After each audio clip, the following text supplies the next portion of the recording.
Graça e paz, meus irmãos. Estamos dando continuidade ao nosso estudo sobre o Evangelho, analisando a Epístola de Paulo aos Romanos. Iniciamos já esse estudo há algumas semanas e hoje, com a graça de Deus, vamos caminhar nos versículos 18 a 32 do capítulo 1 da Epístola de Paulo aos Romanos. Irmãos, nesta aula nós vamos precisar assistir a dois vídeos. São 3 vídeos que eu já coloquei na página da igreja. Eu vou deixar para os irmãos assistirem, porque é um vídeo de 44 minutos, não vamos ter tempo de assisti-lo nossa aula. Mas 2 vídeos, um de 2 minutos e quase 3 minutos e o outro de 13 minutos, esse nós vamos assistir durante a nossa EBD. Então, se você tiver, por exemplo, um computador aí onde você está, deixa ele já logado na página da igreja. Ou se você tiver apenas com o celular, talvez você vai precisar sair do vídeo para você logar na página da igreja e depois voltar. Mas já deixe já os seus instrumentos prontos para que nós possamos então fazermos a aula dessa maneira. Se estivéssemos na igreja, projetaríamos o vídeo no telão para assistirmos, mas nesse tempo de pandemia em que estamos tendo as nossas aulas virtuais, não há essa possibilidade, então demandará um pouco de esforço da parte dos irmãos. A você que me assiste no YouTube, esta aula é uma aula enviada ao vivo pelo Facebook e depois eu coloco no YouTube. Para você eu vou colocar o link desses vídeos na descrição do vídeo. Então, quando você estiver assistindo a esta aula e eu comentar sobre o vídeo, você pode clicar no link e assistir ao vídeo. Vamos então dar início a esta aula, onde, com a graça de Deus, vamos aprender um pouco acerca da revelação de Deus. A revelação que ele fez de si mesmo e que o apóstolo Paulo, depois de tratar, você precisa rever os estudos anteriores, caso você não tenha visto. No YouTube, na minha playlist, já estão todos os vídeos até o versículo 17. Depois de tratar do Evangelho, depois de tratar da justiça de Deus, olha como que o apóstolo Paulo vai começar o versículo 18. A ira de Deus se revela do céu contra toda a impiedade e perversão dos homens, que detêm a verdade pela injustiça. A ira de Deus. O que falar sobre esta ira de Deus? Vamos lá. Primeiramente, o apóstolo Paulo trata sobre esse termo, a ira de Deus se revela do céu, depois de ter anunciado o Evangelho, depois de ter dito que não se envergonha do Evangelho, porque é o poder de Deus para a salvação de todo aquele que crê, primeiro do judeu e também do grego. Você pode relembrar ou assistir sobre isso nas aulas anteriores. Visto que a justiça de Deus se revela no Evangelho, de fé em fé, como está escrito, o justo viverá por fé. Durante 2 aulas, tratamos sobre esse versículo 17. Então agora, o apóstolo expressa, a ira de Deus se revela dos céus. Meus irmãos, nesse ponto, há algo que é importante nós lembrarmos. Geralmente, o único atributo de Deus que é mencionado, como se fosse o único que é conhecido, é o amor. Costuma-se dizer popularmente que Deus é amor. E claro que Deus é amor. Mas a pergunta que nós precisamos fazer nesse momento é: Deus é somente amor? Deus não tem nenhum outro atributo além do amor? Por exemplo, justiça também não é um atributo de Deus? Deus é amor, mas também não é justiça? O final do amor não revela a justiça? O amor não é revelado na justiça? Se você não está entendendo essa pergunta, Basta você revisar as aulas anteriores e nós vamos perceber como, por exemplo, na última aula, uma das perguntas que um irmão da igreja fez. Mas punir o inocente, no caso ele falando de Jesus, isso por si só não é injusto? Porque na verdade o amor, a justiça se revelou no amor. O ser humano, ele se afastou de Deus, ele se desligou de Deus. E Jesus foi punido para que nós não fôssemos punidos. A punição veio sobre o Filho de Deus, que levou sobre si os nossos pecados. Então Deus puniu em seu Filho a punição que deveria punir em nós. Se Jesus não tivesse passado pelo que passou, ao que o irmão perguntou, isso não seria uma injustiça?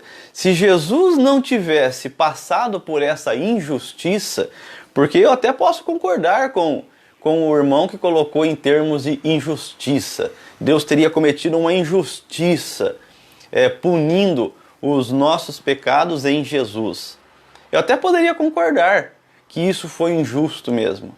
Mas se Jesus não tivesse permitido passar por essa injustiça, se nós podemos dizer assim, se ele não tivesse aceito a vontade divina de ser punido por causa de nossos pecados, então nós não teríamos salvação. Então em tudo isso Deus está demonstrando o seu amor, mas e no fim? E no final? O que eu quero dizer com isso? Muitas pessoas estão continuamente ouvindo o Evangelho, estão ouvindo sobre a salvação, estão continuamente ouvindo da salvação que temos em Cristo Jesus. Mas o que acontece? Elas preferem não crer nessa liberdade que tem, nessa capacidade que Deus deu de aceitarem ou de rejeitarem. Elas preferem rejeitar. E é claro que sempre quando eu falo sobre isso, eu preciso lembrar que a teologia, ela não é unânime em relação a isso. São pelo menos duas linhas principais e uma delas não vai concordar com o que eu estou falando. Mas eu não tenho interesse nenhum em discutir essa linha da teologia nesse estudo. Eu a conheço muito bem, a linha calvinista e a linha arminiana, assim como a armínio-wesleyana. Mas uma linha vai dizer que aqueles que Deus predestinou e elegeu, esses não têm opção e irão crer. A outra linha vai dizer que a eleição e a predestinação estão atreladas à fé em Jesus Cristo, e essa fé é o ser humano quem deve exercer. A teologia calvinista não vai concordar com isso. Mas eu não quero discutir os aspectos dessas linhas teológicas. Por quê? Porque o que importa no final é quem crer será salvo e quem não crer está condenado. Então, se Deus está oferecendo este amor, se Deus está oferecendo o perdão, se Deus está oferecendo a salvação, e a pessoa rejeita isso até o fim, o que irá acontecer? Qual será o resultado? Então Deus, ele não é somente amor. Deus é amor, mas também é justiça. É por isso então que o apóstolo Paulo começa dizendo: a ira de Deus se revela do céu contra toda a impiedade e perversão dos homens que detêm a verdade pela injustiça. E para que eu não precise ficar filosofando sobre essa ira de Deus, e já eu vou explicar o que significa esse termo ira, para não ficar filosofando sobre isso, eu convido você a abrir a sua Bíblia em Gênesis capítulo 15. Eu vou fazer uma leitura aqui dos versículos 12 a 16. E aí você vai entender o quanto que Deus, mesmo irado, ele ainda dá tempo. Ele procrastina a sua ação, mas ele não a cancela, ele não elimina. Um dia ele vai agir. Veja o que diz os versículos 12 a 16 de Gênesis 15. Ao pôr do sol, caiu profundo sono sobre Abrão, e grande pavor e cerradas trevas o acometeram. Então lhe foi dito: sabe com certeza que a tua posteridade será peregrina em terra alheia, e será reduzida à escravidão, e será afligida por 400 anos. Mas também eu julgarei a gente a que tem de sujeitar-se, e depois sairão com grandes riquezas. E tu irá para os teus pais em paz, serás sepultado em ditosa velhice. Na quarta geração tornarão para aqui, porque não se encheu ainda a medida da iniquidade dos amorreus. Meus irmãos, preste atenção. Aqui, Deus está falando com Abraão, ainda chamado de Abrão. E ele estava preocupado, porque Deus estava falando de uma geração, Deus estava falando de uma descendência, e ele não tinha ainda o filho da promessa. Então, quando Deus conversa com ele aqui, Deus está dizendo para ele: olha, você não precisa se preocupar com isso. Eu quero dizer para você o seguinte: eu vou fazer de ti uma grande geração, uma grande multidão. E Deus começa a falar até o que vai acontecer. Deus está anunciando que eles vão ser escravos no Egito, que vão passar quase 400 anos lá, e Deus vai trazê-los para aqui. Onde eles estavam, Deus estava dizendo que eles saíram dali, foram para o Egito e iriam voltar ali. Olha tudo que Deus está mostrando. Mas o que me chama a atenção, e que é o objetivo desse estudo, é o finalzinho do versículo 16. Na quarta geração tornarão para aqui. Por quê? Não se encheu ainda a medida da iniquidade dos amorreus. Nos dias em que Deus conversava com Abrão, na nossa forma de entender o que eu vou falar agora, Deus já estava por aqui com os amorreus. Eles já estavam incomodando a Deus fazia tempo, eram irreverentes, não queriam saber das leis de Deus, não queriam saber da constituição de Deus na sua natureza, abandonaram a Deus. Estavam fazendo a lista de que o apóstolo Paulo vai colocar nesse capítulo 1 da Epístola de Romanos. Eles estavam cometendo todo tipo de perversidade. Então Deus estava já insatisfeito com esse povo, que não correspondia ao seu padrão de santidade e justiça e não quiseram sim abandonar a Deus. Só que Deus não revelou a sua justiça contra eles de imediato. Somente depois que o povo viria, é que Deus diria, e não seria nem a Moisés, seria a Josué, para entrar com a espada. E muita gente não entende quando Deus fala entra com a espada. Não é para entrar falando, não é para entrar evangelizando, é para entrar com a espada. Porque deu o tempo. Passou. Toda a oportunidade que Deus deu de conversão, de arrependimento, havia passado. E é exatamente o que vai acontecer também com cada um de nós que, ouvindo o Evangelho, não se convertermos ao Senhor Jesus Cristo. Vai passar o tempo. E esse tempo passa quando chegar o dia da nossa morte. Aí então não teremos o que alguns acham que vai ter, né? Não vai ter purgatório, não vai ter reencarnação, não vai ter nada que nos dê uma segunda chance. Quando nós chegarmos diante de Deus, Deus não vai colocar uma balança para medir a nossa vida. Se pesar mais aqui, você tá mal, porque você foi mais mal do que bom. Agora, se pesar mais aqui, então você fez mais coisas boas do que coisas ruins, né? Se a sua mão direita pesar mais que a sua esquerda, então eu te dou uma chance, eu faço você voltar lá, como que era em reencarnação, ou eu purifico você aqui, como quer essa doutrina do purgatório. Não, meus irmãos. Quando nós morrermos, quando chegar o dia da manifestação de nosso Senhor Jesus Cristo, estaremos todos diante dele. Só que o destino já estará traçado. A quem nele creu aqui nessa vida, vai morar com ele. E quem não creu? E quem não quis? esse também já está com o destino traçado. Será lançado fora. Sai da minha presença. Enquanto o servo de Jesus vai ouvir, entra na minha presença, aquele que preferiu não ser servo, a ele vai ser dito, sai, se afasta.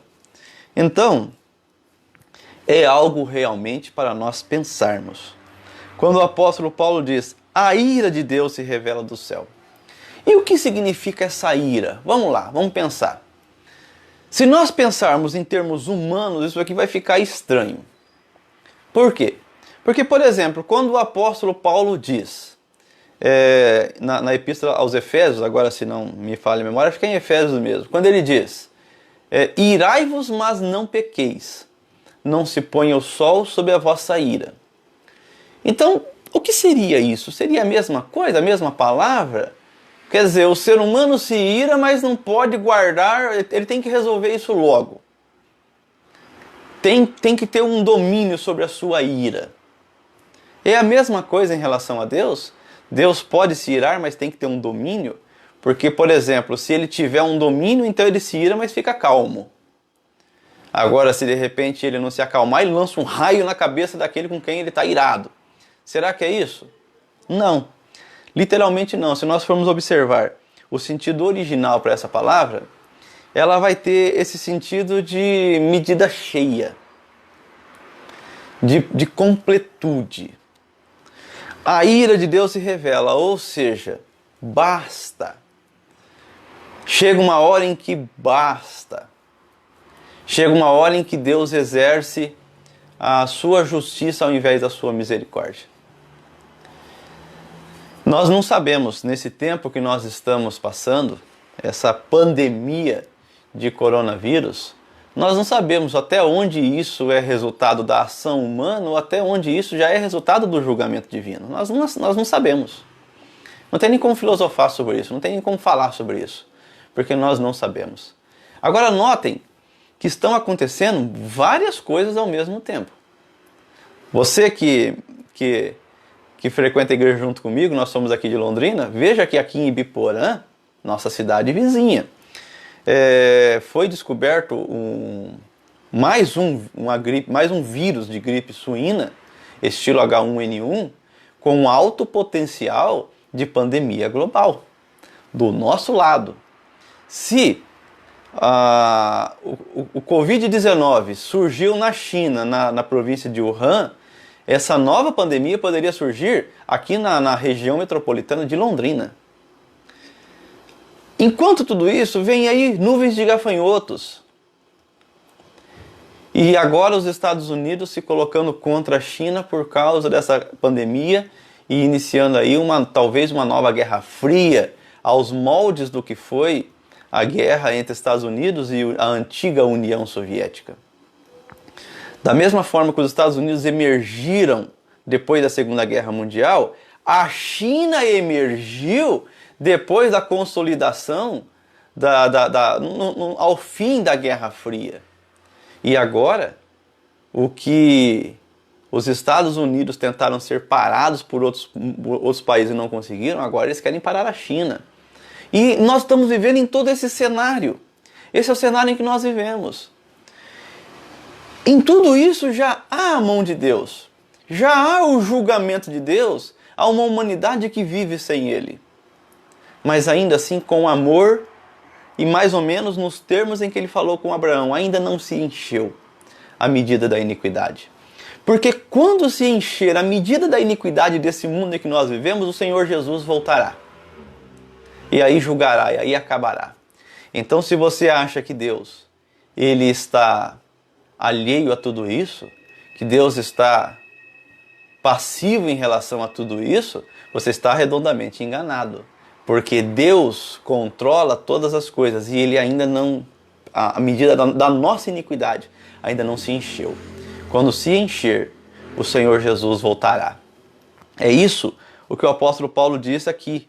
A ira de Deus se revela do céu contra toda impiedade e perversão dos homens que detêm a verdade pela injustiça. Agora, para você compreender um pouquinho detenção da verdade pela injustiça. Eu deixei para vocês aí, não é para assistir agora, tá? Porque nós não vamos ter tempo. E eu vou deixar também na descrição desse vídeo no YouTube um documentário chamado assim, ó, Animais Incríveis 02. Documentário final. O vídeo trata sobre criaturas incríveis, tratando criação ou evolução. O que o autor, que é um cientista, ele quer tratar? Ele foi um evolucionista e se tornou um criacionista. Ele quer mostrar o quanto os cientistas, percebendo que está errado a sua teoria, a teoria da evolução, o quanto que eles percebendo que ao dizer que não existe um Criador, eles estão indo contra o que Deus fez, chega um momento em que eles precisam tomar uma decisão. Eles percebem que estão errados, mas se eles assumirem que estão errados, vão ter que mudar tudo o que falar daqui para frente. Então eles preferem fazer o quê? Suprimem as provas e continuam no seu erro. É isso que trata o documentário, então é importante você assistir hoje, durante o dia, durante a semana. Assista para você compreender melhor esse assunto. É isso que o apóstolo Paulo diz. Se revela do céu contra toda impiedade e perversão dos homens que detêm a verdade e preferem continuar com a mentira, pela injustiça. O ser humano sabe a verdade, mas aí ele, ao invés de caminhar daqui para frente na verdade, ele continua caminhando na mentira. É isso que o apóstolo Paulo está tratando aqui neste versículo.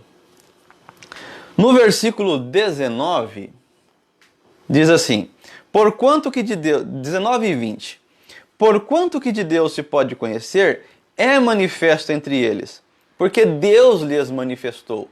Vamos falar um pouco nessa aula, e se não der tempo na próxima, sobre essa manifestação de Deus na natureza, na constituição humana e na história. Porque os atributos invisíveis de Deus, assim o seu eterno poder, como também a sua própria divindade, claramente se reconhecem desde o princípio do mundo, sendo percebido por meio das coisas que foram criadas. Tais homens são, por isso, indesculpáveis. Olha que interessante. O versículo 20 começa assim, porque os atributos invisíveis de Deus. Essas são as impressões digitais de Deus na natureza. Nós não temos impressão digital? Ela não nos torna únicos entre bilhões? Pois bem, Deus colocou as suas impressões digitais na natureza também. E para você compreender melhor, agora sim você vai precisar assistir a um vídeo, vá na página da igreja. Se você me assiste pelo YouTube, vá na descrição e assista o vídeo que está lá de Adalto Lourenço chamado Programa Vejam Só. Professor Adalto Lourenço, 3 em 1. O vídeo não chega a 2 minutos. Então, ao final do vídeo, nós voltamos aqui. Vai lá, vai na página da igreja e assista esse vídeo.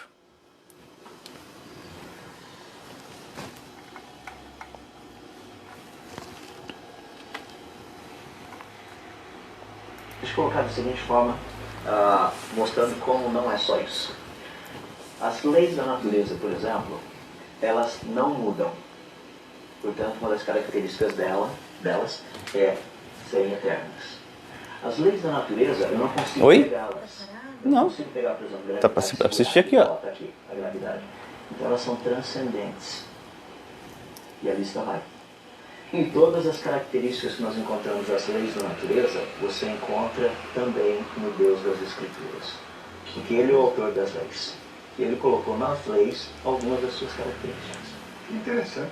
Nunca tinha ouvido isso. Não somente isso, as pessoas vivem perguntando, falando assim, mas todas as religiões por aí dizem que o Deus delas é que teria criado o universo, a vida e tudo mais. Eu falo, isso não é possível. Porque é muito fácil provar quem é o Criador. Por exemplo, vamos analisar a natureza de uma forma geral. Tá? Tempo, passado, presente e futuro. 3 em 1. Espaço, largura, altura, profundidade. 3 em 1. Base da matéria são os átomos, prótons, nêutrons e elétrons. 3 em 1. Base dos prótons e dos nêutrons, 3 quarks em cada um deles. Estados básicos da matéria, sólido, líquido e gasoso. Quem estuda música tem melodia, harmonia e ritmo. Você encontra 3 em 1 em todo lugar. De onde vem a ideia de 3 em 1? Credo, doutor, está me assustando. Não é fascinante?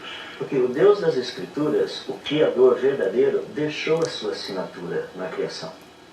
A criação é 3 em 1, assim como ele é 3 em 1. Não tem como escapar. Isso é foda. Deixa eu...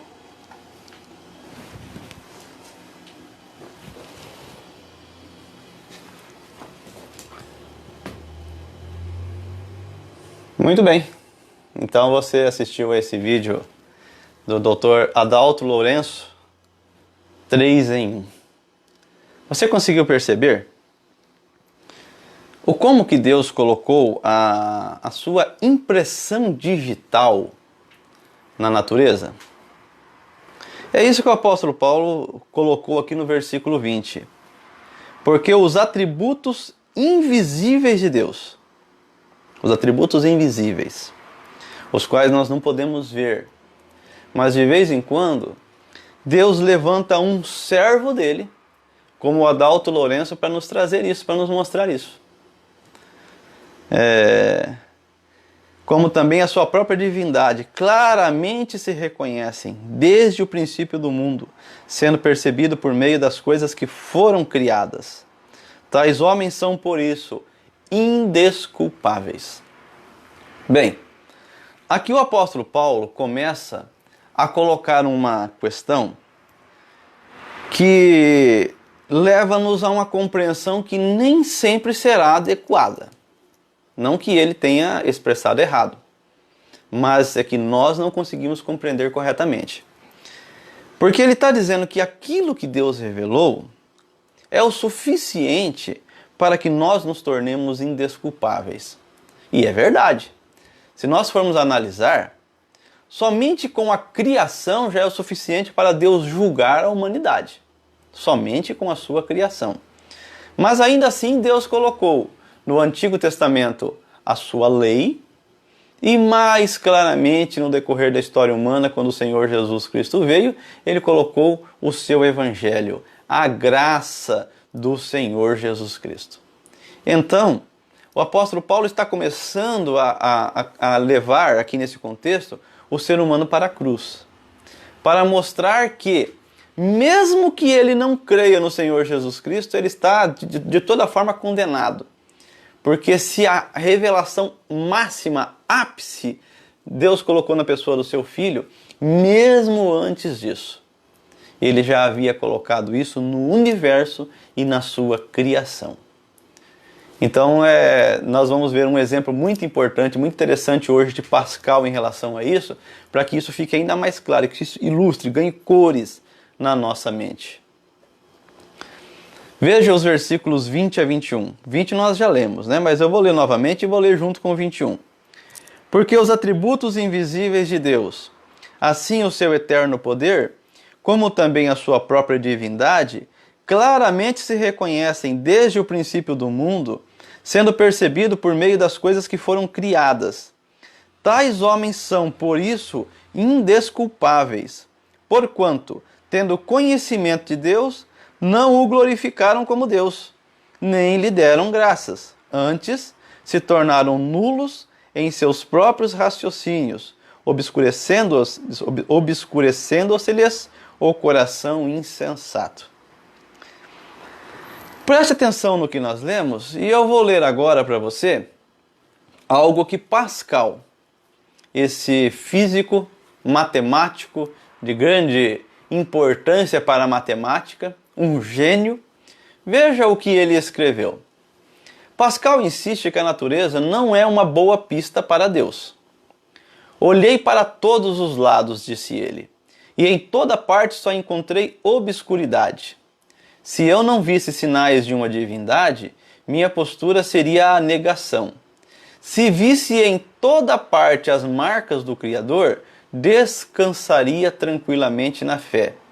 Mas como vi demais para negar a Ele, e muito pouco para ter certeza, estou num estado deplorável, e desejaria 1000 vezes que, se há um Deus que sustenta a natureza, que Ele se revelasse sem ambiguidade. Olha o que Pascal escreveu. Você prestou atenção? Ele estava dizendo, ele observou o universo, ele viu demais para negar a existência de Deus. Quantos tantos negavam no seu tempo, quantos tantos negam ainda hoje. Tanta gente que olha, que conhece, tem a capacidade de conhecer o universo e ver ali as digitais de um Criador, continua negando. Pascal não podia negar. Ele não podia negar, ele viu demais, ele disse que viu demais para negar. Mas em tudo que ele viu, ele não conseguiu compreender claramente. Por quê?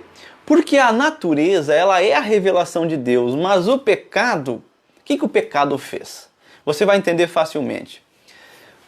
Já aconteceu com você de estar dirigindo em um dia de chuva, muita chuva, e você não conseguia enxergar nada, a janela do seu carro ficou totalmente ali, nem o limpador do para-brisa, nem o ar-condicionado desembaçando é capaz de fazer com que você enxergue a frente. Já aconteceu com você isso daí? Isso já aconteceu comigo. Em uma ocasião, eu estava com um carro que não tinha ar-condicionado e numa chuva, o limpador do para-brisa resolveu dar defeito. Imagine a cena. Eu estava numa rodovia, não conseguia enxergar sequer o acostamento, mas eu tive que parar correndo o risco ali de cair num buraco, mas eu não podia prosseguir. Eu não enxergava nada, absolutamente nada à minha frente. Como que eu ia continuar dirigindo? Então eu parei. Parei e esperei que a chuva reduzisse. Deixei o pisca-alerta ligado para que quem sabe quem viesse de trás visse as luzes ali piscando. E esperei que a chuva passasse.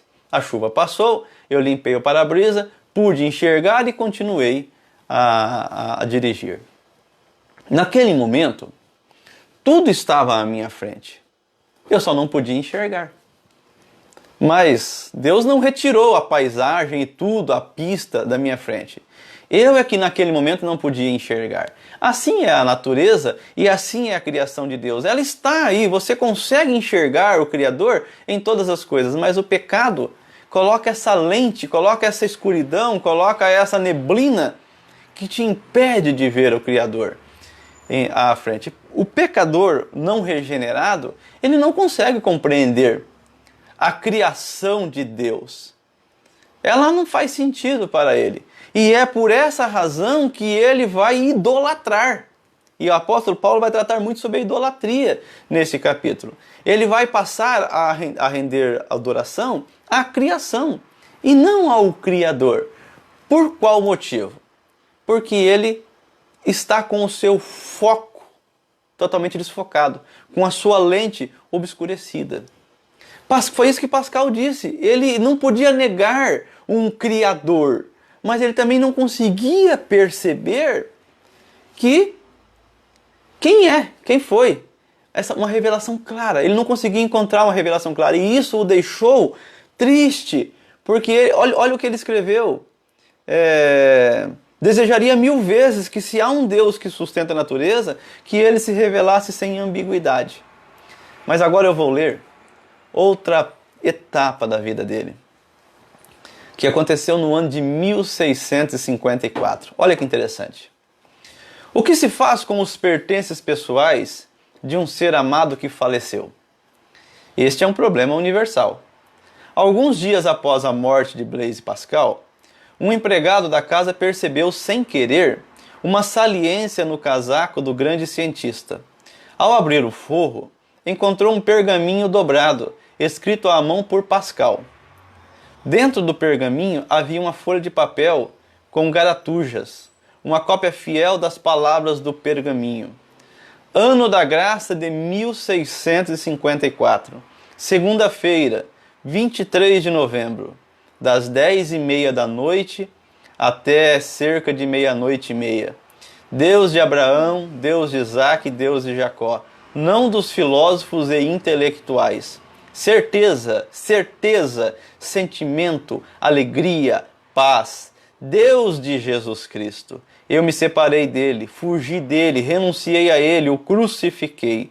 Nunca mais quero me separar dele. Renúncia doce e total. Sabe o que Pascal leu naquela noite? Para que então ele tivesse essa revelação que ele pediu no passado, que se há um Deus que sustenta a natureza, que ele se revele sem ambiguidade? Ele estava lendo João capítulo 17. E quando ele leu, o coração dele se encheu da certeza de que existe um Deus Criador, o Pai de Jesus Cristo, o Deus de Abraão, de Isaac e de Jacó. E então ele entregou completamente a sua vida a Jesus Cristo. Toda a certeza que ele tinha sobre a criação, agora ele tinha sobre o Criador também. Tudo aquilo que ele tinha percebido acerca dessa criação, ele agora conseguiu encontrar as marcas também do Criador. Ele se entregou completamente. Meus irmãos, isso é um exemplo muito claro do que o apóstolo Paulo está dizendo. Que Deus manifestou, Deus claramente, tudo aquilo que ele fez, o seu poder, a sua divindade, claramente se reconhecem desde o princípio do mundo, sendo percebido por meio das coisas que foram criadas. Porém, o pecado colocou uma neblina sobre isso. Mas Jesus Cristo nos traz uma revelação que encobre e que acaba com toda essa obscuridade. Ele nos traz clareza para compreendermos a beleza da criação de Deus em toda a sua extensão. Eu achei interessante compartilhar com os irmãos essa passagem, porque justamente ela nos faz compreender a clareza da revelação do Senhor na pessoa do Senhor Jesus Cristo. Na pessoa do Senhor Jesus, o descortínio de Deus é tão completo e tão total que acaba até nos fazendo compreender o quanto Deus já havia se manifestado e nós não havíamos tido a possibilidade de compreender. O que o apóstolo Paulo está tratando então é a indesculpabilidade humana. Veja o finalzinho do versículo 20. Tais homens são por isso indesculpáveis. Ninguém poderá chegar diante de Deus e dizer assim: eu não sabia. Ninguém poderá. As marcas de Deus, elas estão presentes por todos os lugares. Veja o casamento. O casamento é uma prova da criação de Deus presente em todas as culturas do mundo. Qual cultura do mundo que não tem o casamento? Quem foi que instituiu o casamento? Onde foi que instituiu? Não foi Deus quem instituiu o casamento lá no Jardim do Éden? Então a presença do casamento no mundo todo é uma marca de que aquilo que Deus fez prospera e continua. Embora vão acontecer aí os desvios desse comportamento que o apóstolo Paulo vai tratar ainda nesse capítulo. Então, isso é uma marca. O quanto que essa marca da criação de Deus, ela está ainda presente. A própria lei de Deus, que dada a Moisés, ela continua presente em todas as constituições dos países do mundo. Não tem nenhum país no mundo que permita que o semelhante roube ao próximo. É para não roubar. Existem países que roubar é punido de uma forma muito mais severa do que no Brasil. Então, o que a lei dizia? Não dizia para não roubar? A constituição humana, o adultério que Deus proíbe, aqui no Brasil até 2004 era crime, dava cadeia. Se na prática as pessoas não iam para a cadeia, mas dava cadeia. Hoje no Brasil ele já não é considerado crime mais, nem contravenção, nada. Mas veja que durante um bom tempo o foi. Por quê? Porque essa lei de Deus, essa revelação de Deus, ela ainda é seguida na humanidade, embora muitas vezes aqueles que seguem não confessem ao Deus Criador. Mas é impossível se desviar de todo do padrão da santidade e da beleza de Deus, porque está em nós. Deus revelou em nós, Deus revelou na natureza, Deus revelou na história humana. Hoje acho que não vai dar tempo, mas nós vamos falar mais sobre isso. Mas Deus colocou. E o que acontece? Quando o ser humano começa a se desviar desse padrão de Deus, começa a acontecer todos os problemas, todos os tipos de problemas. que geralmente levam as pessoas a encher os consultórios de psicologia, de psiquiatria, os tantos problemas emocionais. Porque quando esta criação de Deus ela é percebida claramente na natureza, com um Criador atribuído, o ser humano não vai entrar na idolatria. Consequentemente, ele vai entrar num estado de relação próprio e adequado. E em si mesmo, a sua capacidade, nós somos um ser muito complexo. Nós temos sentimento, nós temos mente, nós temos razão, nós temos vontade. Então, nós somos complexos demais. É por isso que é muito difícil lidar com os traumas emocionais. É por isso que você, quando você vai a um psicólogo, você vai de repente ter muitas sessões. É muito complexo tratar o ser humano. Mas se ele se voltasse realmente para Deus, se ele buscasse compreender realmente a vontade de Deus, então automaticamente ele iria se enquadrando na vontade de Deus para a sua vida. Ele iria resolvendo um trauma psicológico, ele ia resolvendo outro tipo de trauma, ele ia adequando a sua vontade, a sua mente, ela iria começar a se adequar à vontade de Deus. Consequentemente, nem toda a sua vontade seria obedecida, algumas seriam deixadas de lado, e ele iria novamente começar a se reconstruir. Por quê? Porque ele estaria novamente se colocando dentro da criação de Deus. É isso que o apóstolo Paulo vai tratar, está tratando e vai tratar nesse capítulo. Tais homens são por isso indesculpáveis. O pecado humano, a rebelião humana, tudo isso é fruto de uma vida sem Deus, de uma vida não dirigida pela vontade divina. Consequentemente, todos os problemas de ordem pessoal e comunitário serão culpa desse desvio da vontade de Deus, desse desvio dessa revelação de Deus. O homem, ele vai se tornar, depois do que o apóstolo Paulo revelar aqui, duplamente culpado. Ele terá a primeira culpa de se distanciar de Deus pela própria revelação geral. A revelação na natureza, a revelação na constituição humana, a revelação na história. Somente por isso ele já vai ser culpado. Mas o que é pior ainda, vem a revelação especial. A revelação na pessoa de Jesus Cristo.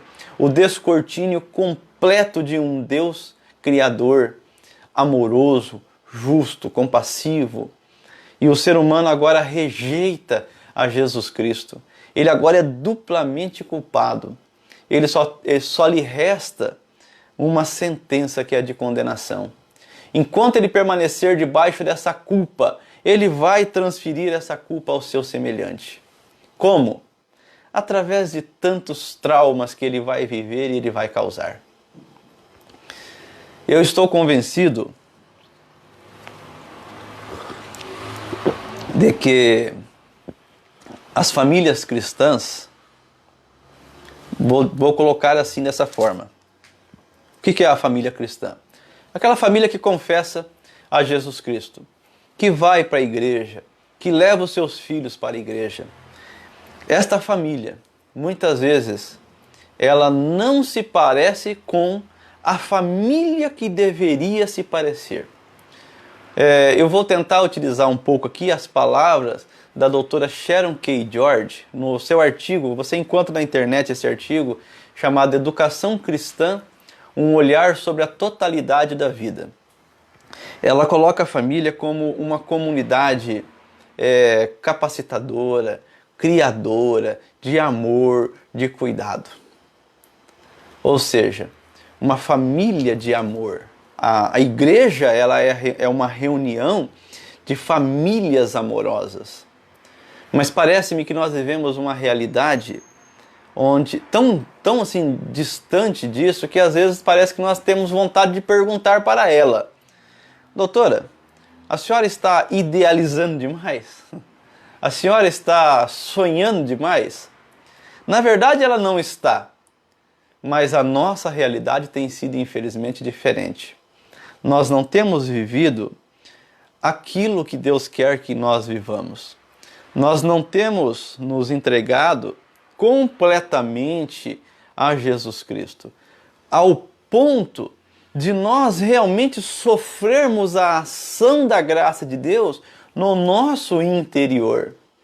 E com isso, muitas vezes, a nossa crença, ela é somente algo mental. Ah, tudo bem, então eu creio. Pronto, isso satisfez. Você para de me encher o saco. Mais ou menos assim. Eu já criei, pronto. Tá tudo certo já. E com isso nós não vivemos a maravilha da criação desse Deus Criador dentro da nossa vida. Nós continuamos pensando errado, nós continuamos sentindo errado, nós continuamos vivendo o reflexo de uma vida de pecado. E é isso que nós temos transferido muitas vezes aos nossos filhos. E eles estão crescendo também, tendo uma imagem desvirtuada de Deus. O verdadeiro Deus Criador que Pascal conheceu, muitas vezes os nossos filhos não estão conhecendo. Porque ainda nós continuamos diante de Deus com culpa. Qual culpa? A culpa de não se entregar totalmente a Ele, de não conhecê-lo completamente.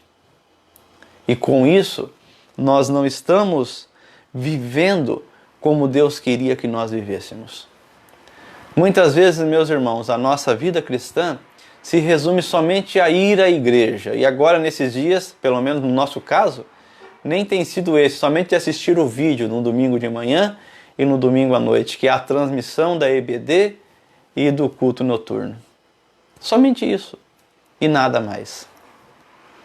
E é muito mais do que isso. Pascal se surpreendeu com o Deus que ele conheceu. E nós precisamos também se surpreender com o Deus Criador dos céus e da terra, com o Pai do Senhor Jesus Cristo, o Deus de Abraão, de Isaque e de Jacó, e com a maravilha da sua criação, e a principal de sua criação somos nós, a coroa da criação. Ah, como Deus quer nos tratar, como Deus quer nos mudar, como Deus quer nos dar uma vida diferente, muitas vezes, da vida que nós temos vivido. Lembre-se disso.